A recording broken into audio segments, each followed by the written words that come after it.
Thank you so much for taking the time to get on the phone with me this morning. Pursuant to our conversation, please feel free to forward an engagement letter to this email address. You'll get that countersigned and returned to you forthwith, along with your retainer as required. Also, if you could attach a copy of your, Dr. Rentschler's, and Mr. Klein's CVs, I would appreciate it. I look forward to speaking to you and your team soon as we iron out the logistics for your participation in the trial. Thank you again, AJ. Then, as you pointed out, 2 days later, an email from Daniel Wolf to Mr. Jackson regarding Reed engagement, and that's the title of the other one. Subsequent to our conversation on Wednesday, the U.S. District Attorney's Office has asked that we pause on any further conversation until we receive additional information from their office regarding our involvement moving forward. I will provide you an update when I have it. Thanks, Dan. You called that a pause email, but when I was looking through my notes, what you said was, based on that pause email, I infer that there was no further discussion between ACCA and Mr. Jackson regarding compensation and retainer, and then out of the blue, the bill arrives. So my question to you is, are you inferring, or do you know that to be fact, that there was no conversation, emails, texts, letters, phone calls? Do you know that to be fact, or is that what you are inferring, as you said? I am inferring, Your Honor. I do not know that as a fact. Okay. So now my next question is regarding the invoice and the payment or fact of payment. So the invoice was provided on February 13th, 2025, provided to the Commonwealth. The bill itself was paid on July 25th, 2024. Why wasn't the record of payment produced at the same time? Same time as what, Your Honor? As the invoice. And you're referring to the record of payment being... Yes. Why wasn't the fact that this payment was made? It didn't come out, for me, at least for the court, until I asked you midway through your proceedings. And in fact, I have the opposite. I have filed after that February 13th date, and I know Ms. Little filed something yesterday to clarify this. It seems pretty clear. This was filed, I believe, on the weekend, February 16th. In the Commonwealth's opposition, defendant's opposition to the Commonwealth's motion to exclude employees of ACCA, the Commonwealth's motion to exclude these exculpatory expert witnesses who were not hired or paid for by the defense is not made in good faith in a desperate and transparent attempt to keep exculpatory testimony of neutral expert witnesses from reaching the jury in this case. Going on to the next page, ironically, the Commonwealth accuses the defendant of failing to comply with her discovery obligations while conceding that the information is not in her care, custody, or control. Moreover, here, the defense has gone above and beyond its reciprocal discovery obligations and has already satisfied all of its mandatory discovery obligations under Rule 14 and turned over all additional information in the control and custody of the defense relating to the ACCA witnesses as ordered by the court at the last hearing, in spite of the fact that the defendant's reciprocal discovery is not yet due. How do you reconcile that? I had to ask you midway through your presentation whether that bill was paid. I'm going to answer it, Your Honor. I just wanted to make sure you were finished with your question. Ahead. I learned that invoice was paid Sunday night before February 18th. I'm going to repeat that. I learned... You don't have to I'm sorry. repeat it. And again, what you know and what all counsel know is one and the same. I understand, Your Honor. And I want to... So I'm answering your question. That's part one of the answer. When that was submitted on the 16th, I had not gone and done my investigation and gone through and asked all the questions that I did. So that's part one. Part two of the answer is, Your Honor, you've referenced that I didn't get to the payment until the middle of my presentation. The reason is because I did my presentation in chronological order. And that's the notebook that I laid out. I started with March, went all the way through, And when I got to the invoice, before I could state that it was paid, Your Honor asked the question, was it paid? And my answer was right away, yes, it was paid. And I said, and that's what I was going to get to next. So the reason why it came out when it did is because I did the whole presentation in chronological order.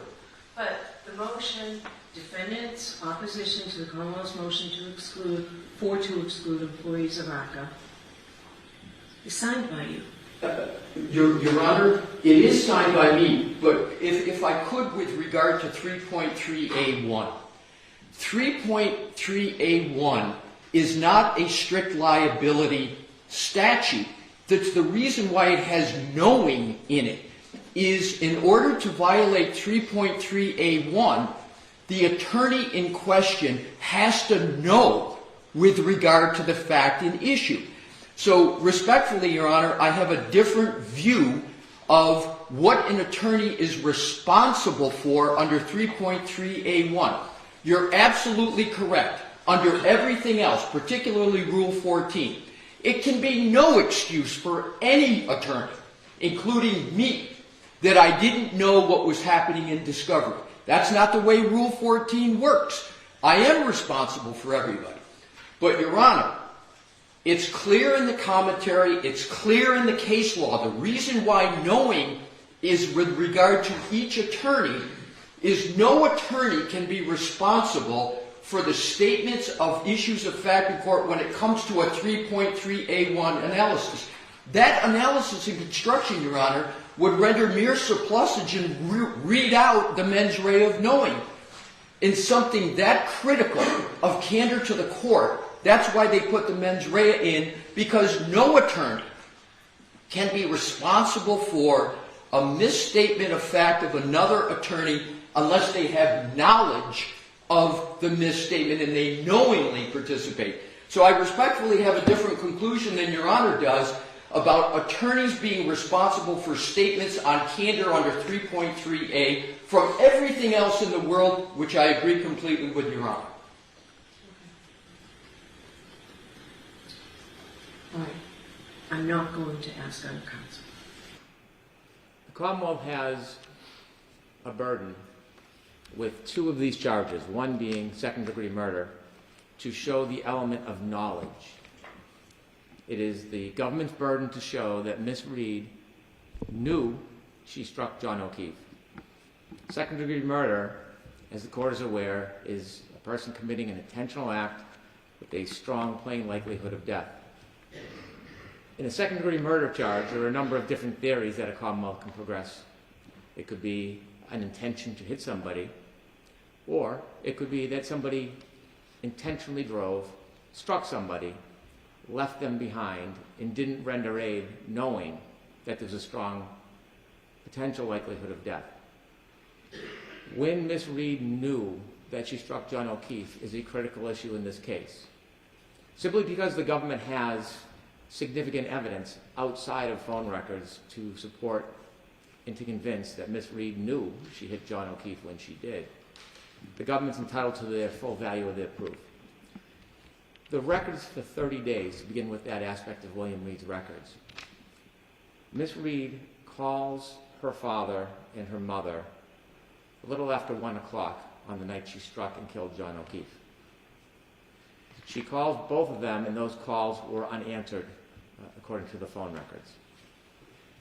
The inference that a 40-something-year-old woman is calling her parents at 1:30 in the morning after this tumultuous event, the inference is strong evidence that Miss Reed knew she had done something terrible.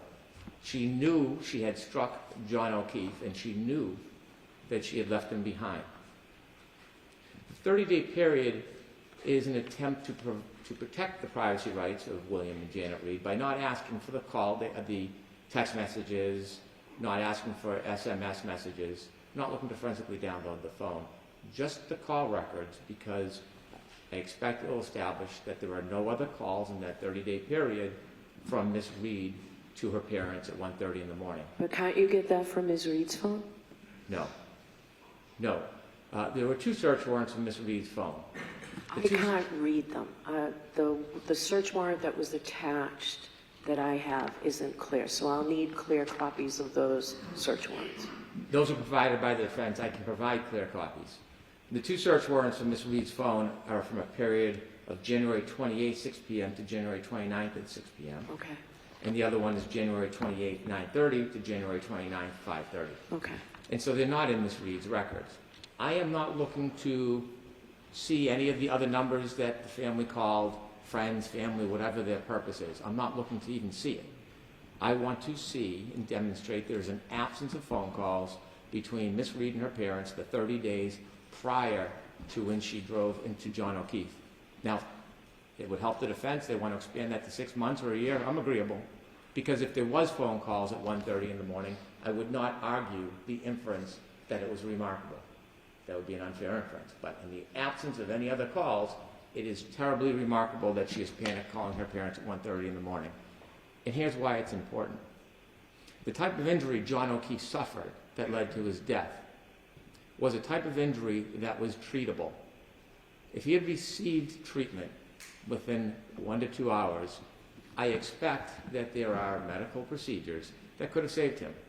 They could have produced a drill and drilled it into his brain to create bleeding so it wouldn't swell, or they could have cracked his cranium. Now, certainly he would have suffered significant impairment, but I expect the government is pursuing a witness, and my expectation on my research is a witness will say life-saving procedures within the first 2 hours would have saved or could have saved John O'Keefe. And so if Ms. Reed knew within the first 2 hours that she hit him and that medical procedures could have saved his life, then this is relevant material to show her knowledge that something dramatic had happened. And that's why I want the 30 days. Only phone calls with her mother and father. Nothing else am I interested in. The second part is the 24-hour period with William Reed. The 24-hour phone records will show Mr. Reed's phone calls throughout that evening or that morning. And it's important because Mr. Reed had an opportunity to speak publicly, and he did so on Fox 25, which is the subject of another motion. And when he speaks to Fox 25, he gives what I see as an implied admission that his daughter told him that she had hit something. I think there's more to that story that will be explored at trial. The time of the phone calls to Ms. Reed are important. They're reflected in her phone records in the morning that she speaks to her father while she's still in the back of a police car before she's brought to the hospital. In that discussion with Fox 25, the quote is, "In your first discussions," my motion leaves off the S in discussion, but it's in the first discussions, what did she tell you? Mr. Reed asserts that she tells him about this implied confession at the hospital, which is after the actual first conversation. And so it will be important to be able to confront Mr. Reed, if necessary, with his own phone records. He can denounce or deny his daughter's phone records. He doesn't have to accept them as true. Also, in that first 24-hour period, it is important for the government to establish that Mr. Reed and only Mr. Reed controlled the phone. In the absence of a stipulation, this is proof that may be necessary at trial if Mr. Reed takes the position that other people had access to his phone. That first conversation where she admits that she struck something, i.e. Mr. O'Keefe, is critical to the government's case. And so we cannot rely just on Ms. Reed's phone for a couple of reasons. Number one, phone records often show different communications. Sometimes calls or hang-ups don't register on a phone, and so they could be different. Secondly, I've learned that Ms. Reed's phone was sent to a taint team, and the Commonwealth does not and should not know what, if anything, was redacted from Ms. Reed's records. The idea of sending it to a taint team, I surmise, is that something was viewed that determined that it should go to a taint team, or perhaps the defense raised the issue. I don't have the benefit of the history. But what I do know is we cannot say that the records from Ms. Reed are a full accounting of her records, and so that Mr. Reed's records stand separately from Ms. Reed's records. Those are the two different types of records I am requesting from William Reed. I've been careful to make it limited. I'm not looking to see their physical phone. I'm not looking for a forensic download. After the first day of Mr. Reed's records, all I am looking for is call subscriber information and phone registers. I note the defense point of collateral information. I don't even want to see it. I just want to see if there's communication between Ms. Reed and her parents, so that if we present that inference, it is a sound inference, it is a fair inference, and it is a solid inference. And that's my argument regarding the phone records of Mr. Reed. All right, who's arguing this for the defense? Thank you, Your Honor.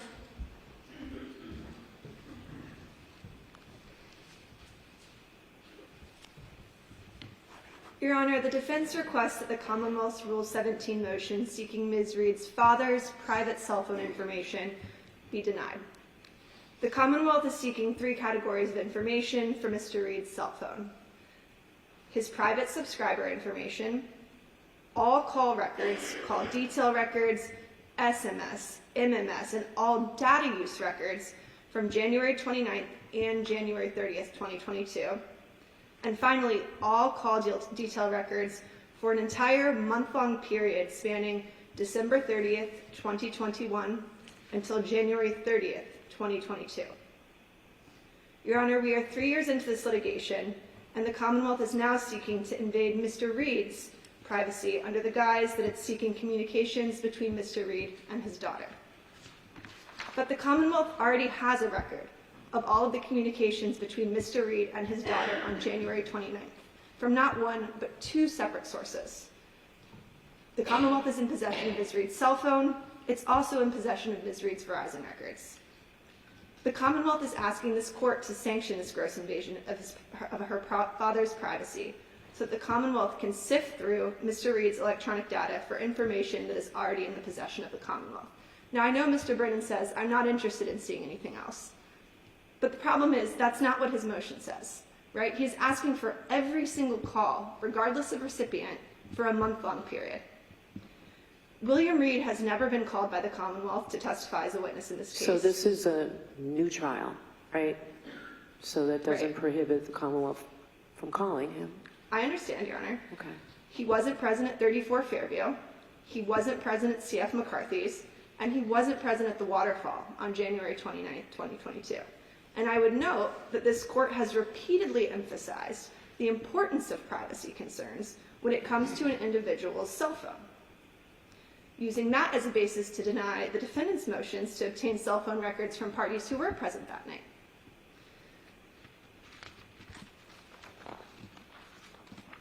The Commonwealth, again, is already in possession of Ms. Reed's cell phone. That has been reviewed by both a special master as well as the court, and the court is well aware that the Commonwealth has a full copy of those communications. And what's important is that those call logs confirm that Ms. Reed did not make any calls to her father on January 29th until after she discovered Mr. O'Keefe lying incapacitated on Brian Albert's front lawn. And I've attached a copy of those records to our motion. It's quite clear. There was one call to her father on the morning of January 29th. That was at 6:32 a.m. The Commonwealth has a copy of those records. It's in their possession. And as this court knows, Lampron explicitly requires that any Rule 17 motion must be accompanied by an affidavit containing a factual showing that all 4 elements of Lampron were met. Here, the Commonwealth has failed to meet its burden, to meet even a single prong of that 4-part test.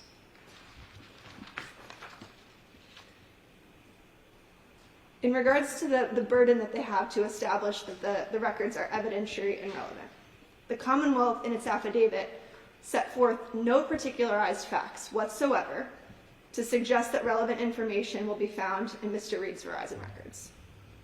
The affidavit makes only vague reference to an interview Mr. Reed gave to Boston 25, but fails to explain why that interview suggests that relevant communications will be found on his phone records.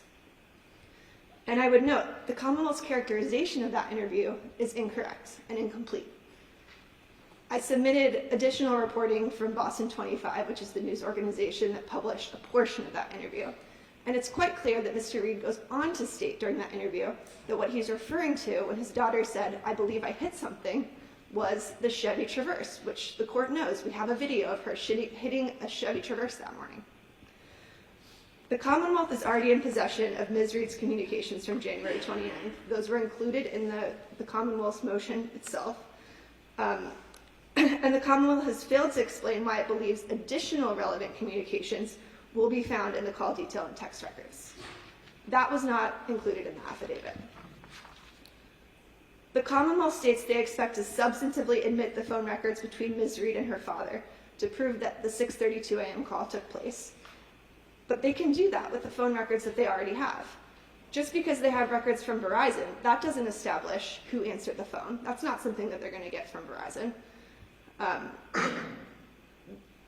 The Commonwealth is well aware of that fact because they have Ms. Reed's cell phone and her Verizon records, so they can confirm that there's only one call on the morning of January 29th. The Commonwealth has provided no factual basis whatsoever to suggest that there are relevant communications that will be found on January 30th, the day after this incident. And the Commonwealth also requests that Ms. Reed's phone records for the full month preceding January 29, 2022 is necessary to show that it would be unusual for Karen to have called her father. And the Commonwealth did a kind of funny thing, right? They suggested during their arguments that she called both parents in the middle of the night. That's not true. There was only one call to her father on January 29th, the morning of. It was at 6:32 a.m. So the frequency at which Ms. Reed called her father's cell phone in the middle of the night has no relevance whatsoever. As to the second element of Lampron, here the Commonwealth's affidavit is facially deficient. It doesn't even reference this element or set forth any facts supporting that it's shown that the Commonwealth's records are not otherwise procurable reasonably in advance of trial. And the reason Mr. Brennan cannot in good faith make that statement under oath is because the Commonwealth is already in possession of these communications from two separate sources. Element 3 of Lampron was also not addressed in the Commonwealth's affidavit. It's facially deficient. The Commonwealth has failed to show that it cannot properly prepare for trial without the production of this evidence, and that the failure to obtain the evidence would unreasonably delay trial. Again, that's because the Commonwealth is already in possession of the evidence that they're requesting. Finally, the Commonwealth has also failed to show that this request is made in good faith and is not a fishing expedition. In its affidavit, the Commonwealth briefly addresses the fourth element of Lampron, but writes only, quote, "The Commonwealth's motion is not a fishing expedition, as it is evidence from the defendant's phone records that phone calls between defendant and Mr. Reed were made sometime after defendant struck the victim and before the victim was found." Your Honor, that statement is provably false. Ms. Reed's phone records established conclusively that she did not call her father on January 29th until 6:32 a.m., after she found her boyfriend incapacitated on Brian Albert's front lawn. Therefore, the requested records should not be turned over to the Commonwealth. This is a broad request to review a month's worth of Mr. Reed's private cell phone information and all of his data usage information from January 29th and January 30th. This is a fishing expedition, plain and simple. The Commonwealth isn't asking for the records it already has. It doesn't need a third copy of them. What it's looking to do is sift through Mr. Reed's personal cell phone information on January 29th to see if it can find data usage information, location information, text messages with other individuals, and that is a completely inappropriate use of Rule 17. This unsupported request is overbroad and must be denied. Thank you. All right, thank you. Did you want to respond in any way, Mr. Brennan, or move on? Very briefly. Okay.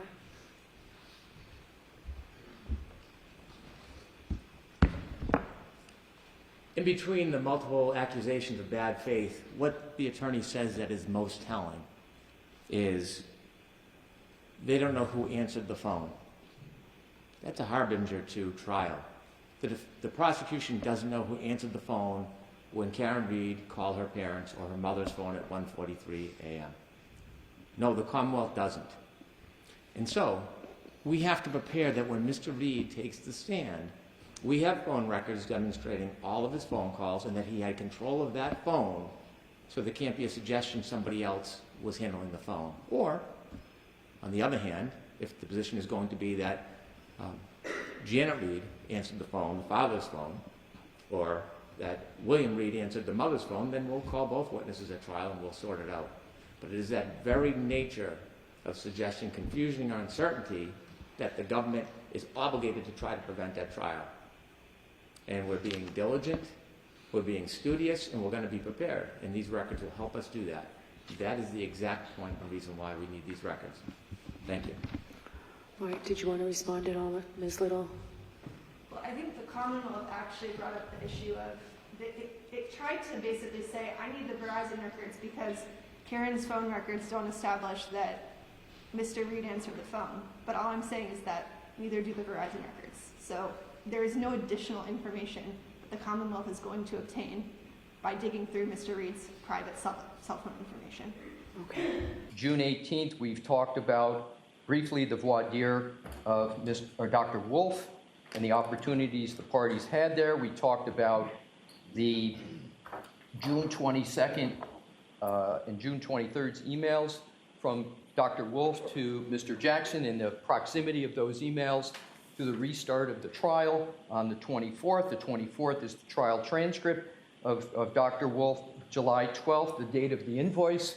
As Your Honor well knows, we got you when that invoice was paid. And now, with all of that, what I am going to do, Your Honor, hopefully productively, with no speculation. Okay, so you don't have to tell me what you're going to do. Just go ahead and do it. So I will just go ahead and do it, Your Honor. Now to the transcript. And as I go through, I start on page 53. Okay? Line 19. And this is Attorney Brennan. Your Honor, my purpose is not to deprive the defense of an expert. I'm going to stop there. That statement is I will carry forward about the Commonwealth's statement that they're not seeking to deprive the defendant of ARCA as a witness was made 5 times. I counted them, and we'll go through each one and number them. Or deprive the defense of an ARCA expert in this case. Very important, because from my perspective, what was put in the firing line on February 18th was the ARCA experts, albeit indirectly. So now we go to page 54. And this is going to be, in some points, a line by line because the words matter. Line 5, and this is again is Attorney Brennan. Mm-hmm. Well, what the government worries about is that there is other things that are relevant, like compensation, promise, reward, inducement, whether there's collaboration between one side or the other, and that expert witness that they don't know about and can't ask about. I'm going to stop there. That they don't know about? Really? Don't know about the ARCA experts? February 12th report? A voir dire? Knowing the purpose of the voir dire was we wanted to have these witnesses testify. And then the next statement, and can't ask about? Really? Can't ask about? Voir dire, the opportunity. Next statement, that there's some bias or favoritism that the expert might have towards one side for whatever reason. I don't know what's meant by favoritism, but having worked with experts almost every week, you call an expert to testify. I don't know if I would call it bias, but I don't think it's a stretch to say that if an expert's going to come in and give opinions helpful to your client, that expert is biased. But this expert was not engendered by the defense. It was engendered by the U.S. Attorney's Office in their federal investigation. Next, on line 12. so that if that information is not disclosed, really? It was on February 12th of 2025.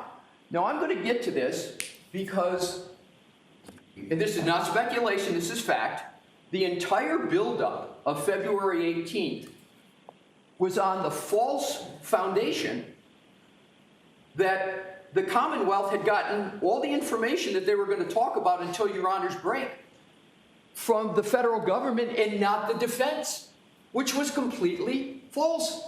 So this is a buildup, is all in. And what was the date again that the defense provided it? The Friday night before our hearing, was it? It was, I will tell you this, I'm going to have to think out loud here. I'm going to answer it. I think it was February 12th that it was provided of 2025, but it's important to state why that date. Please recall, Your Honor, that the Commonwealth had not yet issued its certificate of compliance with discovery. And I know I don't need to tell Your Honor the rest, you know it better than I do, about counsel's obligation to turn over discovery, et cetera, et cetera.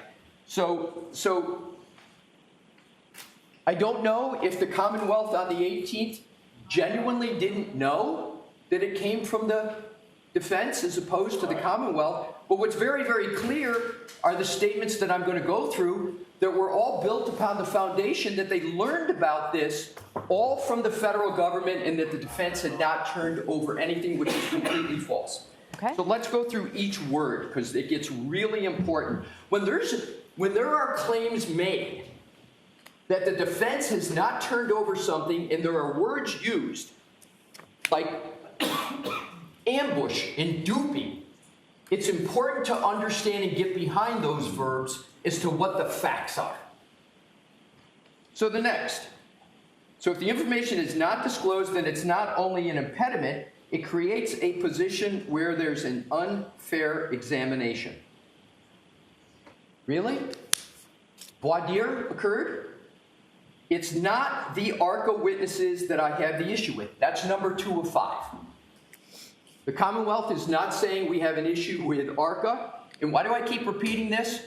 Because my conclusion is going to be ARCA should be unscathed. ARCA should be available to the defense. And I'm going to get to more of that in a moment. So it says it's not the ARCA witnesses that I have the issue with. It's the issue, the fact that I don't have adequate discovery. Those words, I don't have. The Commonwealth had for 5 days the very discovery that was being discussed that the Commonwealth didn't have. If the defense is going to be a proponent of those witnesses, they have obligations, Rule 14 obligations for basic discovery. I agree with that. I agree completely with that. And we complied on the 12th. And it's for this trial that matters, Your Honor. Your Honor has commented before that this is a new trial. This is a second trial. I've tried unsuccessfully sometimes to talk about the baseline with the Daubert issues, and Your Honor has rightly commented, well, Mr. Alessi, this is a new trial. Point taken. Now, I wasn't at the last trial, but I've read the transcripts. That's an important point, Your Honor. Mr. Brennan has said before that he, earlier in these pretrial proceedings, that he hadn't had a chance to watch, hadn't had a chance. And believe me, I can empathize with Attorney Brennan on that. It's a lot to digest. He and I are both coming into this second trial new. So I appreciated the comments he had made before. But his comment here is I've read the transcripts, and I'm going to assume that for the very important topics he was talking about, he had read the transcripts. But again, that would be something that only Attorney Brennan would know. But it's an important point to point out. That was the representation. But I've read the transcripts. And then he goes on, and on page 55, he repeats what we went through about June 10th and what counsel for the defense had said. So I'm not going to cover that. He's just reading what I took head on. The defendant's father has, as he's entitled to, utilized media to try to sell a story to help his daughter. And during that airing, it is clear and obvious that not the entire conversation with William Reed has been provided. During these stories, oftentimes there is summaries to progress the episode much quicker. And so all of his statements, which may not be a lot, but all of his statements to that employee of Fox 25 who did the interview should be discoverable so that this statement can be put into context. Some of the doctrine of completeness. We should know what the entirety of the conversation interview was so that we can assess this statement and draw the proper inferences from it. It is expected that William Reed very likely will be a witness at trial. He will be asked about this conversation. He may be asked about what else he had said. It will be impossible at trial then to try to produce the other statements that he has made to this network or this employee. And so the Commonwealth or anybody who would be questioning him would be just simply left to the whim of his answer. And I'm not satisfied to do that. I do not think there is any protection. He is not a defendant. There is no privilege. And so there is no reason to protect this information so that it can fairly be brought into context so that when he is cross-examined, if there is evidence of impeachment or corroboration, that both sides are aware and know of the substance of that material. And that is the reason we request the pleading in number 400 for the Fox 25 footage that was not aired. Okay. Have you had a chance to read Mr. Albano's opposition this morning? It's not very long. I haven't, but I can say Mr. Albano kindly called me. He outlined the issues in an email. He made this a much more streamlined and agreeable process. And so I credit him with his effort. I don't need to read his response. I'll appreciate what he says. Okay. My short interaction with him, his total candor, I have no hesitation what he says in his representations. I might disagree, but I don't need to read his pleading. Okay. There are two, NBC and ABC. If Your Honor would allow me to start with NBC because I think we can streamline that. NBC 10 has agreed to give promo materials in their possession. I've not only spoke to Mr. Albano, but I've spoke to the attorney for the subsidiaries that we also had subpoenaed. And they told me that as subsidiaries, they do not have possession of the materials of the parent company. And I received letters from the attorneys stating as much. So as it pertains to NBC 10, the position is that one of the subsidiaries is going to send us promotional materials. And as far as service on the parent company, I don't think the Commonwealth succeeded, despite the fact that we made numerous efforts in hand, mail, UPS to a number of subsidiaries. I don't think we're satisfied, so I do not want to ask the court to progress that. Okay. Do you have a timeline on when you'll get this material? The promotional materials? Yes. They said they were putting them together. I did not ask for a timeline. Okay. The promotional materials are a very small fragment. It's I've only seen one clip aired. I don't know what else they have, but it should not take them long. Okay.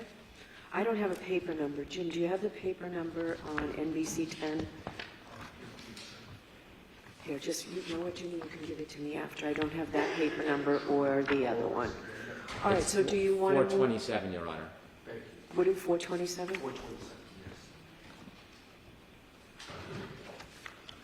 All right, so do you want to move on to CVB TV? Yes. Okay.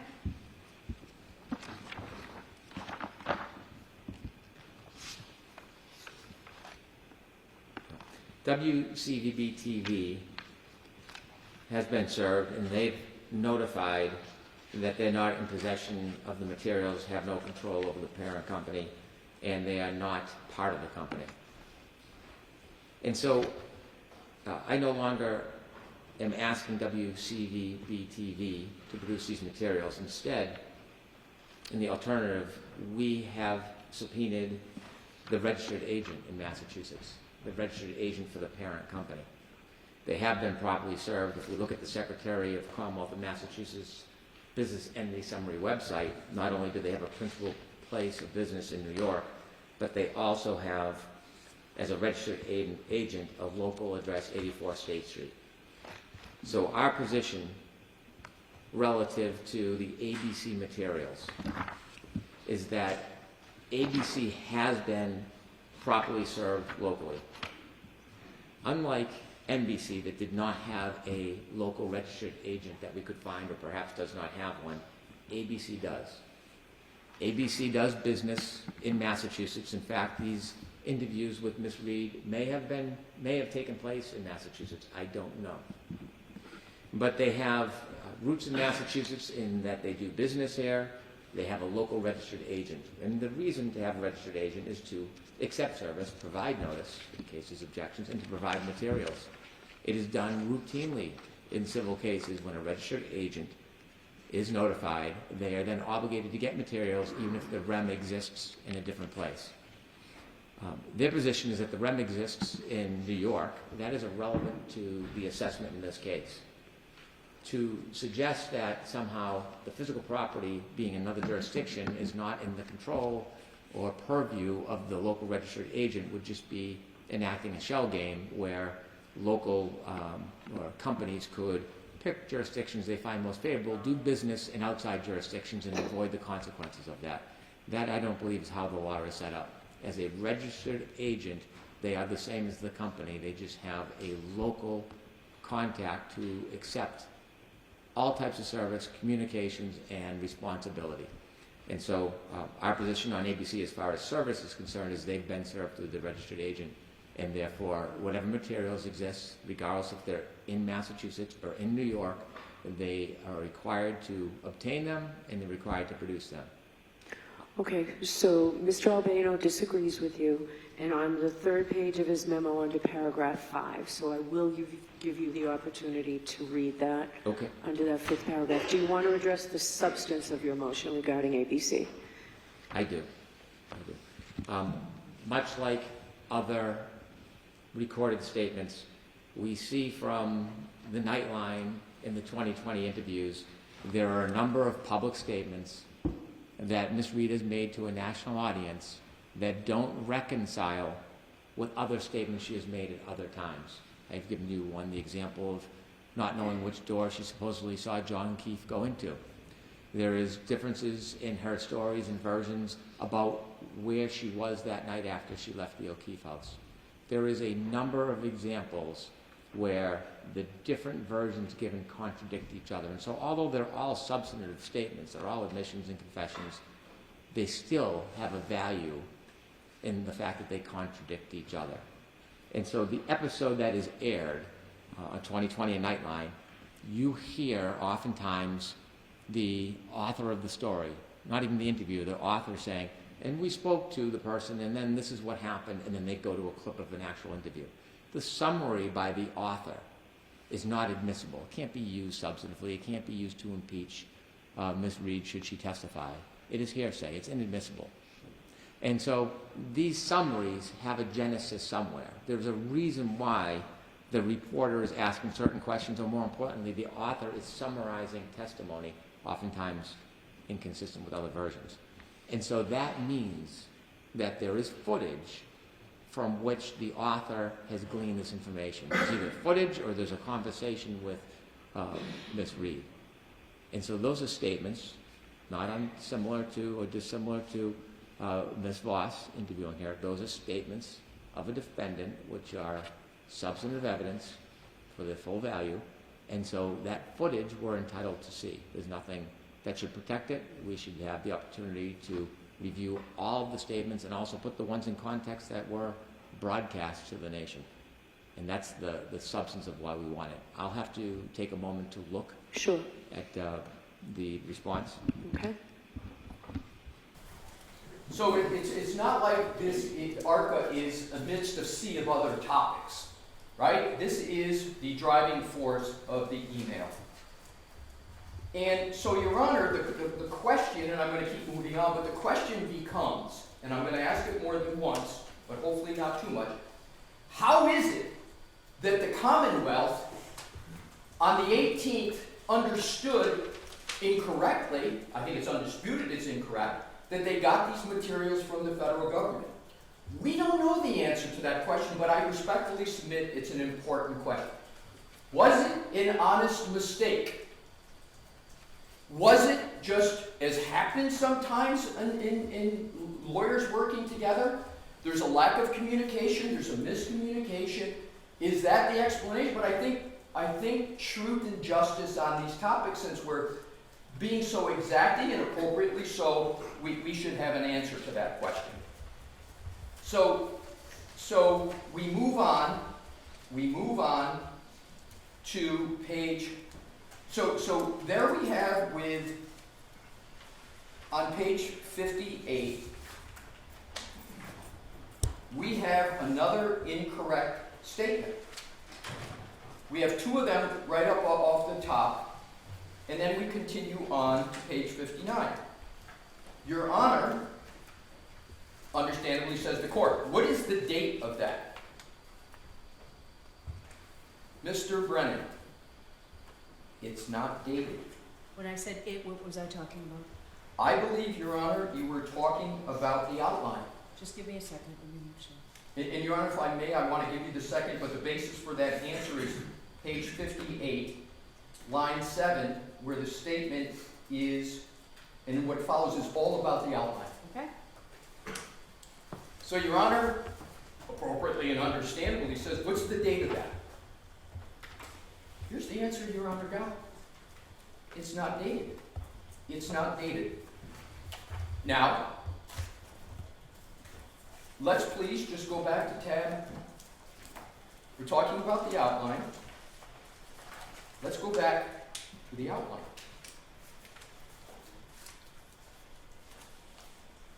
And we can pick either one. I'll pick perhaps the most probative one. I'm not going to refer to the tab because Your Honor says you have these. This is the June 23rd email from Daniel Wolf. I'm just pausing to make sure you. Thank you. It's what I referred to as a script, right? That's what you're referring to? That's what Your Honor has referred to it as. Yeah. Subject- So that itself is not, I understand it's with the email, but it's not dated. So Well, Your Honor, I was going to get to that, but there's context for that. okay, go ahead. The context, you're correct. The outline itself is not dated. However, the attachment, keep in mind, we produced these materials. Okay. So we deal in e-discovery all the time. And when you look at the attachments, everybody relies upon the attachment line, especially if it's a Word document. So it's wolf_direct.docx. So you know this email has an attachment. We fortunately have a file named direct. Your Honor has referred to it as a script. There is no other document that was produced that comes anywhere near close to this being the direct. So I don't believe there's any reasonable basis other than the other email on the quals that came the day before, 2 days before, the day before June 22nd, which has the same attachment wolfquals.dcx. Can I ask you a question just Yes. because I don't understand? So what I have separately is the script and then something saying qualifying the expert. Is this all one document? No, Your Honor. All right, And so I appreciate the question. What So- is the date of so you're saying what I referred to as the script was sent on the 23rd? That is correct, Your Honor. What was the other one? When The other that one was sent? sent the day before on June 22nd. Okay. I'm just going to give the name that the email has. I think it's wolf_quals document. Okay? So there's two emails. One's just the quals. The other, respectfully, Your Honor, I know what you're calling it. I'm just going to call it what it says in the title is direct. So it doesn't matter which one you're talking about. To me, it doesn't matter whether there's a date on the actual quals document or the direct document. We produced them in this fashion, and I believe the only reasonable conclusion is that the outline is what is sent under the June 23rd email. And Your Honor, the reason why I persist in this is because if Your Honor goes and looks at the and this is important for the context, if you go back to the June 22nd email, Okay? the last sentence is, I will try to work on some direct examination questions tonight. So you know that when the direct comes in the next day, I think the only reasonable conclusion to make is that that direct outline was created after the 22nd, or on the 22nd or after, and certainly by the 23rd. So that's what the Commonwealth had in terms of the information. So in conclusion on this point, but I think an important one, it's not dated, but here we go back to, Your Honor, the TURI request is a recent February response, but they, and I'm assuming the Commonwealth meant the federal government, send random documents. There's no real accounting. But there is an accounting on the face of the emails that I Let me just actually went. hold that thought. I just have one other thought about Yes, this. please. So we're talking about Saturday, June 22nd, what was sent as an attachment with the email, and Sunday, June 23rd. So this was before the witnesses testified, right? That's and you are correct. saying that this was disclosed prior to the February 18th hearing. But was this disclosed prior to the witness's testimony? The answer is no, Your Honor. All right. The I answer just is wanted no. to be clear. That's how I see it. I just wanted to give you the opportunity to tell me if that's not accurate. No, that's 100% accurate. Okay. And I'm going to get to that. To me, that's a Rule 14 issue, not a candor to the court issue. Okay. So now, if we could please go back to page 59. I'm there. Thank you. There's no real accounting. Now, I'm not saying that undermines the conclusions of ARCA. There's another okay, so to speak, with ARCA. Or I'm not saying they're not qualified witnesses, but it certainly shows some bias. I went over a lot less, blah, blah, blah, blah, blah. Now, here's the next one. Another comment.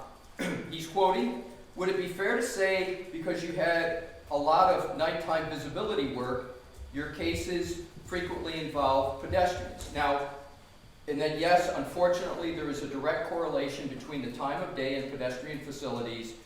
Statistically speaking, most pedestrian facilities occur during the evening. Fatalities. I'm sorry, thank you. Fatalities occur during the evening and night hours. End of quote. And then the Commonwealth adds a commentary. That would have been nice to have. They had it. They had that. What's the objective evidence that they had it? I go back to the voir dire. They had it 4 months ago. 4 months before last Tuesday. They had it before we turned over the discovery. And what's the objective evidence that they had it? Is the voir dire of June 18, 2024 of Dr. Wolf that I referred to earlier, page 167, line 12. This is Dr. Wolf. Well, to give you an example of that, so I do a lot of nighttime visibility work where, for instance, let's say a pedestrian is coming down to the roadway, etc., etc. But that's not the end of it. They had it twice. So if we go to the direct testimony of Dr. Wolf that I referenced earlier, this is my tab 6, but I'm going to stick with, it's the date of June 24, 2024 of Dr. Wolf. Page 36-65. Okay. Line 22. This is Dr. Wolf's answer. Several hundred, period. As I mentioned earlier, you know a great deal of my work is in the field of lighting and visibility. Here comes the key points. So there is a direct correlation between time of day and pedestrian incidents. We see a rise in the evening and night hours just due to drivers having a difficult ability to try to perceive and recognize individuals. So I certainly see a lot of pedestrian collisions in my casework. There it is. I did see that. So let's go back. That's misstatement number 5. It would have been nice to have, I agree, it would have been, and you did. Twice. Next. Reading on the same page 16, he's quoted. So, my specialty in the area of lighting and human factors results in a lot of my cases involving pedestrians. That's the end of the quote, and then the Commonwealth takes on with a commentary. Pretty important stuff in this case. I agree, and you had it twice. And then he comments, if you don't want me to say this, that's fine, that's fine. Then the commentary from the Commonwealth. Shh. And I went back and watched the video. Shh. Don't tell them. I'm sorry? What do you mean don't tell them? You were told twice. In the voir dire and in the direct. In the direct it was just unvarnished. And here's the important part, Your Honor, another important part. Mr. Jackson drew that out on direct. Not only was he not shushing or hiding, it was Mr. Jackson's question that drew that out. So here you have Dr. Wolf trying to figure out, is this something that we should say, we're not? And honorably, Mr. Jackson, nope, we're going to hit it head on. Mr. Jackson draws it out, puts it right on the table. 4 months before February 18th, and the whole world heard it live. Next, if you could, Your Honor, please go to page 60. I'm sorry, there's another point at the no, let's go if we could. I don't want to take the lesser significant ones. I want to focus, because there's many of them, I want to get to the more significant ones. So then we have on page 60, line 2, and then a bill from ARCA to the defense for $23,925. That's not a trial by ambush. That's getting duped. So I, Attorney Brennan, didn't know any of this.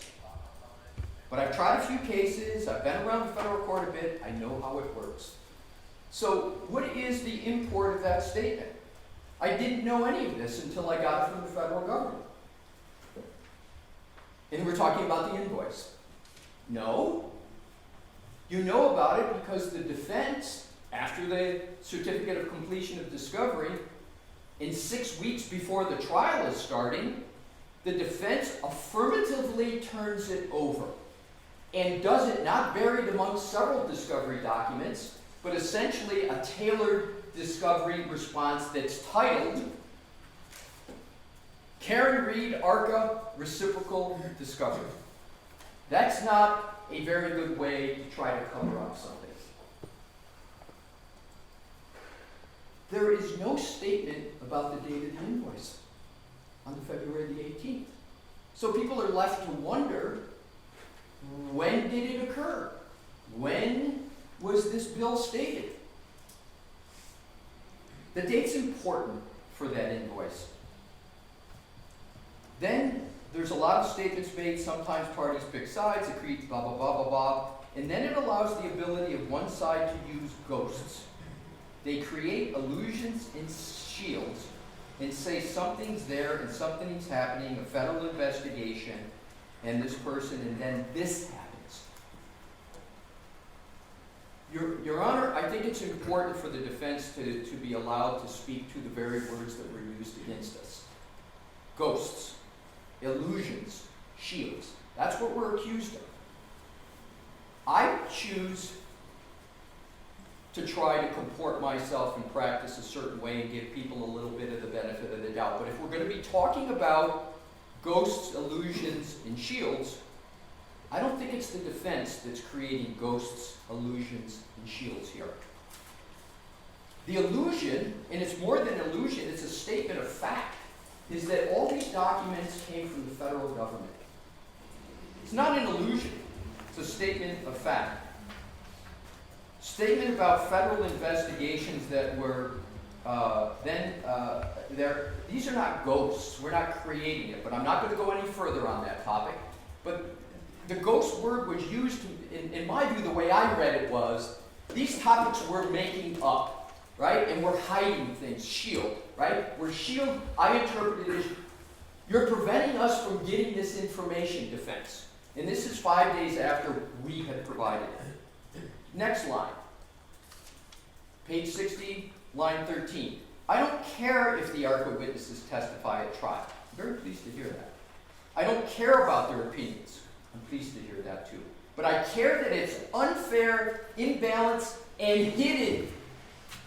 Hidden. And that is based upon the faulty premise that we didn't turn it over and the Commonwealth got it from the government. There's no other way to read it. And the Commonwealth, like the defense, is entitled to discovery. I agree with that. The Commonwealth is entitled to discovery, and you got it 5 days before February 18th. Now comes to the court. All right, I'm going to take a recess.